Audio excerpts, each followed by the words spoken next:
இந்த வீடியோவில் நம்ம எதை பற்றி பார்க்க போகிறோன்னா, வீட்டில் இபி மீட்டர் பொருத்துவது சம்மந்தமாக புதிய அறிவிப்பு ஒன்று விலகி உள்ளது. அது என்ன என்பதை பற்றி தான் இந்த வீடியோவில் நம்ம டீட்டெயிலாக பார்க்க போகிறோம். தமிழ்நாடு மின்சார வாரியம் நுகர்வோர் நேரடியாக மீட்டர்களை வாங்குவதற்கு அங்கீகரிக்கப்பட்ட உற்பத்தியாளர்களின் பட்டியலை தற்போது வெளியிட்டுள்ளது. இனிமேல் மின்சார வாரியத்திடம் இருந்து மட்டும் மீட்டர் வாங்குவதற்காக மக்கள் காத்திருக்க வேண்டிய அவசியம் கிடையாது. மீட்டர் வாங்க மக்கள் பலர் காத்திருப்பதை தவிர்க்கும் விதமாக தமிழ்நாடு மின்சார வாரியம் இந்த புதிய அறிவிப்பை வெளியிட்டுள்ளது.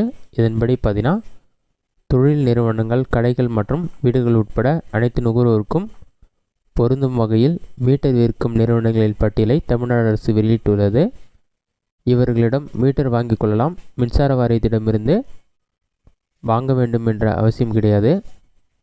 இவர்களிடம் மீட்டர் வாங்கிய பிறகு நுகர்வோர் மீட்டர்களை நிறுவுவதற்கு முன் டேம்பர் ப்ரூஃப் செய்ய டான்ஜென்கோவிடம் சமர்ப்பிக்க வேண்டும். மின்சார வாரிய அதிகாரிகள் முதலில் வருபவர்களுக்கு முன்னுரிமை என்ற அடிப்படையில் மீட்டர்களை பொருத்துவார்கள். முன்னதாக டான்ஜென்கோ மீட்டர்களை கொள்முதல் செய்து சோதனை செய்து பிரிவு அலுவலகங்களுக்கு மொத்தமாக அனுப்பியது. இனிமேல் டான்ஜென்கோ அங்கீகரித்த நிறுவனங்களிடமிருந்து நேரடியாக மக்களை வாங்க முடியும் என்று கூறியுள்ளது. இதுபோக தமிழ்நாட்டு மக்களுக்கு முக்கியமான எச்சரிக்கை ஒன்றை மின்சார வாரியம் விடுத்துள்ளது. இபி பில் செலுத்துவதில் மோசடி நடக்கும் ஒன்றை பற்றி எச்சரித்துள்ளது. டான்ஜென்கோவின் அதிகாரப்பூர்வ பக்கம் தவிர வேறு மெசேஜ் மூலம் வரக்கூடிய லிங்கை கிளிக் செய்து பணம் செலுத்தக்கூடாது. சில மோசடியாளர்கள் இபி பில் கட்டுங்கள் என்று உங்களுக்கு மோசடி லிங்கை அனுப்பி பணம் வசூலிக்க வாய்ப்புள்ளது என்று டிஎன்இபி எச்சரித்துள்ளது. இதில் பயன்பாடு 500 யூனிட்டுகளுக்கு மேலே உள்ள நுகர்வோர்களுக்கு யூபிஐ வாயிலாக கட்டணம் செலுத்த முடியும்.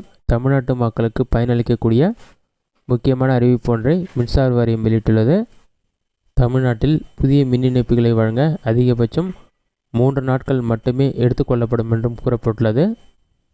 புதிய மின் இணைப்புக்கு விண்ணப்பிக்கும் போது அங்கே கூடுதல் மின் சாதனங்களான சிறிய அளவிலான டிரான்ஸ்ஃபார்மர் அமைக்க தேவையில்லாத பட்சத்தில் 3 நாட்களில் மின்சாரம் தர வேண்டும். இல்லையென்றால் 7 நாட்களில் மின்சாரம் தர வேண்டும் என்று அறிவிக்கப்பட்டுள்ளது. கடந்த பிப்ரவரி மாதம் வெளியான அறிவிப்பு இந்த மாதம் முதல் நடைமுறைக்கு வருவதாகவும் அறிவிக்கப்பட்டுள்ளது. இதுதான் மின்சார வாரியம் வெளியிட்ட புதிய அறிவிப்புகள். இனிமேல் நீங்கள் புதிய இபி கனெக்ஷன் அப்ளை பண்ணால் 3 நாட்கள்லேருந்து 7 நாட்களுக்குள் உங்களுக்கு இபி கனெக்ஷன் கொடுத்துருவாங்க. அதே சமயத்தில் இபி மீட்டரும் அங்கீகரிக்கப்பட்ட தனியார் நிறுவனங்களில் சென்று பெற்றுக்கொள்ளலாம் என்று கூறப்பட்டுள்ளது. இதுதான் டான்ஜென்கோ வெளியிட்ட முக்கியமான அறிவிப்புகள். இந்த வீடியோ உங்களுக்கு யூஸ்ஃபுல்லாக கிடைக்கிறேன். இந்த வீடியோ பிடிச்சிருந்தால் லைக் பண்ணுங்கள். இந்த வீடியோவில் உங்களுக்கு வேறு ஏதாச்சும் டவுட் இருந்தால் கமெண்ட் பாக்ஸில் கமெண்ட் பண்ணுங்கள்.